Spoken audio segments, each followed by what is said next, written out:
আসসালামু আলাইকুম everyone, back to our my new blog. আপনাদের সবাইকে মুসলিমার ফ্যামিলিতে ওয়েলকাম জানাই। আজকে আমি ইন্তাজ রুকসারকে নিয়ে ব্লগটা শুরু করলাম। ওদের দুজনকে সকাল 9টার সময়তে গোসল করিয়ে দিচ্ছিলাম। দেখছি দুজনের মুখে না আছে তেল, না আছে ক্রিম। দুজনের অবস্থা এতটাই খারাপ যে আমার দেখে প্রচণ্ড পরিমাণে রাগ হলো। আমি ছাদে নিয়ে এসে জোর করে গোসল করিয়ে দিলাম সকাল 9টার সময়তেই। তারপর আমি ভাবলাম মামা মামি যাই বলুক না কেন সেটা ম্যানেজ করে নেবো, সবার আগে এদেরকে ম্যানেজ করতে হবে আমাকে। এদিকে রুকসানা বলছে দিদি এত ঠান্ডা পানি আমি গোসল করতে পারছি না, তবুও আমি বলছি গোসল করতে হবে, না তো আমি মোবাইলও দেখতে দেবো না আর ভাতও খেতে দেবো না। এই কথা বললাম, দিয়ে দুজনেই রাজি হয়ে গেল গোসল করতে। ঘরে এসে দুটো হরের ভিডিও ডাউনলোড করলাম। তো ওগুলো একটা মুভির মতনই ছিল। তো ওই দুটো মুভি 4 ঘন্টার ছিল। তো ওরা সেই 4 ঘন্টায় দেখেছিল। দিয়ে আমি ওদেরকে ভিডিওটি অন করার পরে খেতে দিলাম, সব ভাতও খেয়ে নিল। দিয়ে বলছে শুয়ে শুয়ে ভিডিওগুলো দেখবো। আমি জানি ওরা একবার দেখতে শুরু করলে আর ওটা শেষ হবে যতক্ষণ না ততক্ষণ ওরা থাকবে।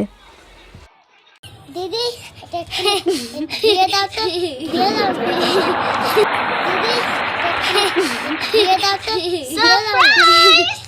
ভিডিওটি দেখে আপনাদের মনে হতেই পারে যে ওরা খুব স্থির, কিন্তু এটা মোটেও আপনাদের সঠিক ভাবনা না। ওরা যা অস্থির আর যা যা আমার সাথে করে এসব বলার বাইরে। ওরা এতটা বিরক্ত করে আমাকে, সেটা আমি ভিডিওর সামনে নিয়ে আনতে পারি না। ক্যামেরার সামনে যে আমি আনবো সেই ক্ষমতাটুকু আমার নেই। ওরা যা বদমাশি করে। ইন্তাজ এবং রুকসানা দুজনাই দুটো ছবি তুলেছে পোজ দিয়ে। তো আমি সেই সব ছবিগুলো কমিউনিটিতে দেখাবো, আপনারা সেগুলোর জন্য রেডি থাকবেন। আর আমার চ্যানেলটি যারা সাবস্ক্রাইব করেননি তারা সাবস্ক্রাইব করে নেবেন।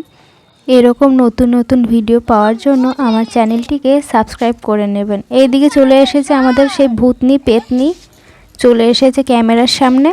ইন্তাজকে তেল মাখাচ্ছিলাম তো ওর ভিডিও করছি, ওর তাতে হয়তো রাগ হচ্ছিল, ওই জন্য ক্যামেরার সামনে বারবার মাথা নিয়ে চলে আসছে। ওই দেখো আবার শুরু করলো। ভিডিওটি শেষ পর্যন্ত দেখার জন্য আপনাদের সবাইকে অসংখ্য ধন্যবাদ। ইন্তাজ এবং রুকসারের ভিডিওগুলো নতুন নতুন পেতে হলে আমার চ্যানেলটিকে সাবস্ক্রাইব করে চ্যানেলটির পাশে থাকবেন। ধন্যবাদ, আল্লাহ হাফেজ।